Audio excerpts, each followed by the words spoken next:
Allah Subhanahu wa taala telah memberikan berbagai nikmat dan karunia kepada kita, antara lain nikmat iman, nikmat Islam, dan nikmat sehat walafiat. Sehingga dengan nikmat-nikmat tersebut kita dapat melaksanakan berbagai aktivitas kita dapat melaksanakan berbagai aktivitas ibadah kita, dan wabil khusus alhamdulillah kita dapat melaksanakan berbagai macam kegiatan-kegiatan ibadah Ramadan. Mudah-mudahan ibadah-ibadah kita diterima oleh Allah Subhanahu wa taala. Salam dan salam tak lupa kita aturkan kepada baginda Nabi besar kita Muhammad sallallahu alaihi wasallam. Para hadirin yang dimuliakan oleh Allah Subhanahu wa taala, ini saya biasanya nyiarin mulu, biasanya jadi MC suruh ngomong. Apalagi di penghujung Ramadan, di mana kita tahu dari awal sampai saat ini sudah banyak penceramah yang sudah ceramah di sini. Mungkin apa yang saya sampaikan udah pernah. Jadi kalau nanti saya omongin udah pernah, kayak aja udah pernah gitu ya. Jadi yang sampai saya ulang-ulang. Tapi kalau pengulang-ulang akan menguatkan ibadah kita.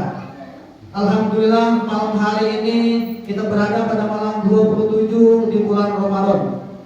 Berarti 26 hari lamanya kita bercengkrama dengan Ramadan. 26 hari lamanya kita bergelut dengan bulan suci Ramadan. 26 hari lamanya kita menyambut tamu agung, tamu mulia yang kita nanti-nantikan dari tahun sebelumnya. Pada akhir Ramadan kemarin kita berdoa, ya Allah, terimalah puasa kami, terimalah zakat kami, terimalah sholat kami, dan sampaikanlah kami kepada bulan suci Ramadan yang akan datang. Dan alhamdulillah kita sudah 26 hari bergelut dengan bulan suci Ramadan. Mungkin sama pertanyaan saya pada saat kemarin saya di sini. Sudah seberapa Ramadan kita jadikan sebagai tamu agung?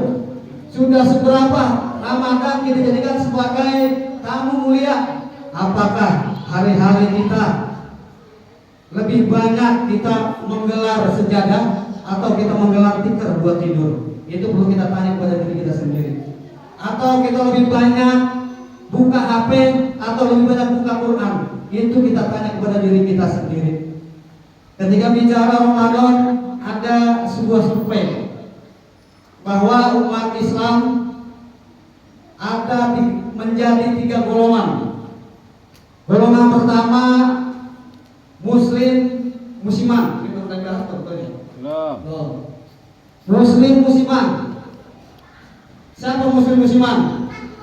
Yang berKTP-nya beragama Islam, orang tuanya juga Islam, bapak ibunya Islam, bahkan bapak ibunya sudah berangkat haji. Tapi dikatakan musiman apa? Dia muncul pada saat momen-momen tertentu. Orang maulid, dia datang maulid. Orang maulid kemana aja, Maulid Mustafa atau Majlis Rasulullah, dia datang, tapi sholatnya kagak. Dia kemana aja, termasuk di bulan suci Ramadan. Pada awal-awal Ramadan ini di tempat lain sih, mudah-mudahan bukan di Assalamia ya, banyak Islamis atau muslim musiman yang hadir pada awal-awal Ramadan dengan niat apa? Cuma ngerame-ngeramein doang, biar dianggap dia Islam, biar dianggap diakuin, sama mertuanya dia rajin ibadah dikata, sama temannya dia senang ibadah. Maka orang yang begitu kita lihat pakaiannya rapi. Apa yang jarang dipakai, pakaiannya rapi banget. Bahkan duduknya paling depan, biar orang pada lihat. Tapi mudah-mudahan kita enggak seperti itu. Golongan kedua apa? Muslim musimin. Apa muslim musimin? Orang yang beragama Islam, berKTP Islam, bapaknya Islam, ibunya Islam, tapi kerjaannya bikin pusing kita. Apa bikin pusing kita? Kalau dulu kita dengar banyak kegiatan-kegiatan sahur on the road, tapi apa?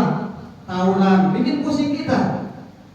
Kalau sekarang yang bikin pusing larang buka puasa, ya bikin pusing dan lain sebagainya. Mudah-mudahan di sini tidak ada muslim yang musimin. Lalu yang ketiga apa?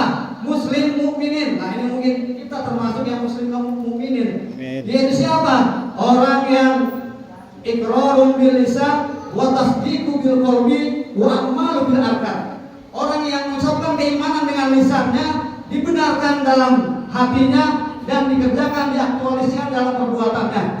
Ketika dia beriman, maka dia terpanggil untuk berpuasa. Ketika dia beriman, maka dia terpanggil untuk melaksanakan ibadah-ibadah tanpa memperdulikan penilaian-penilaian dari orang lain. Itu yang dimaksud dengan muslim mukminin. Inilah ini, yang ini nih menurut saya ini. Karena tanpa peduli, ada yang ngajakin ke mall, agak mau buat terawih aja, tak sayang.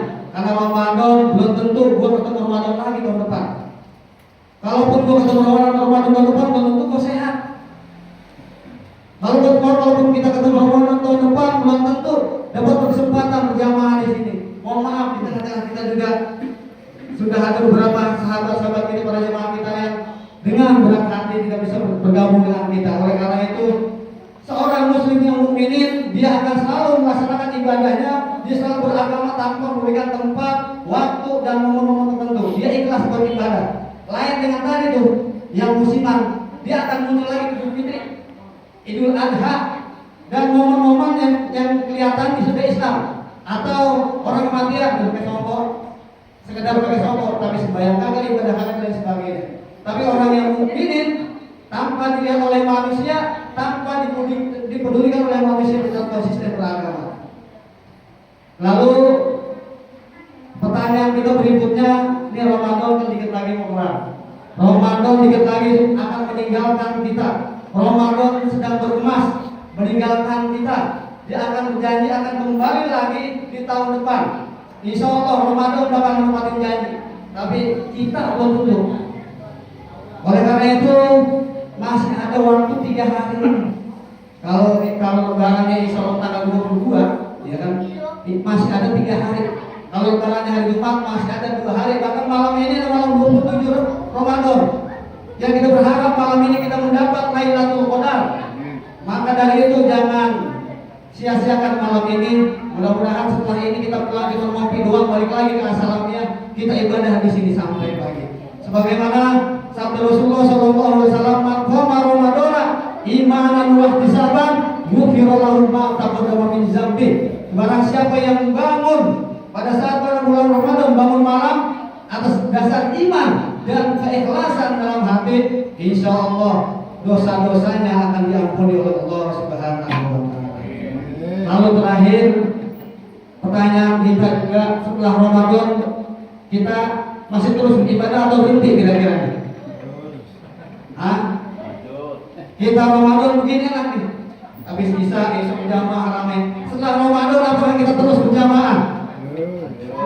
Nah, salah satu nama Ramadan adalah Syahrul Tarbiyah, bulan pendidikan, bulan tempat diklat, pendidikan dan latihan.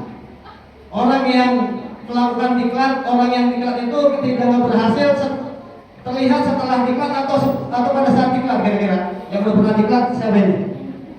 Jadi orang yang diklat itu dianggap berhasil ketika dia menerapkan diklat. Ya, diklatnya di umpama dia diproyeksikan sebagai manajer, dia harus diklat untuk agar menjadi seorang pemimpin seperti apa. Maka dia akan berhasil ketika dia akan menerapkan diklat dia setelah masa-masa diklat dia. Sebagaimana Ramadan akan dikatakan berhasil ketika hasil-hasil atau asar atau bekas-bekas Ramadan bisa kita saksikan setelah Ramadan. Kalau kita berpuasa di bulan Ramadan biasa, kenapa biasa? Teman kita kanan kiri puasa, kita tanya sih, lu puasa? Tapi kalau setelah Ramadan kita puasa, ini luar biasa. Teman kita lagi kelompok, kita puasa, kita bertahan, iman kita makin kuat di situ. Maka Ramadan mengajarkan kita untuk bersikap jujur, meskipun kita sedang berpuasa, kita jujur. Gak mau kita iseng-iseng jajalin, habis itu kita pura-pura lemes, enggak. Karena kita merasa jujur, kita merasa berpuasa. Ramadan mengajar kita untuk disiplin. Apa disiplin? Orang yang pada saat bulan Ramadan disiplin makan. Belum pernah ada orang yang makannya beda-beda pada saat azan maghrib, ya kan? Azan maghrib kompak nggak kira-kira? Disiplin nggak kira-kira? Nah, bagaimana nilai kedisiplinan berbuka puasa ini bisa kita terapkan dalam pasca Ramadan? Ramadan mengajar kita untuk bersolidaritas dengan berzakat, berinfak dan lain sebagainya. Maka setelah Ramadan diusahakan jangan sampai rasa kebudayaan kita kendor setelah Ramadan. Karena yang dimaksud dengan Idul Fitri adalah kita yang baru. Kita sebelum Ramadan banyak maksiat. Ketika kita masuk Ramadan digembleng dengan ibadah Ramadan, insya Allah setelah Ramadan kita Idul Fitri kembali kepada kesucian. Dan ketika kita setelah Idul Fitri kita tidak melakukan segala bentuk maksiat, maka itulah yang disebut dengan Idul Fitri. Tapi ketika kita Idul Fitri, kita kembali pelit lagi, kita umpama mabuk-mabuk lagi, itu namanya bukan Idul Fitri, tapi Idul maksiat, Idul zina dan lain sebagainya. Baik, mungkin kelamaan saya ngomong. Demikian apa yang saya sampaikan. Mohon maaf jika ada banyak yang kurang dan sebagainya. Yang baik datang dari Allah Subhanahu wa Ta'ala, yang salah datang dari saya Al-Fakir yang sangat baik. Sekian dari kami. Wallahu muwaffiq ila aqwamit. Wassalamualaikum warahmatullahi wabarakatuh.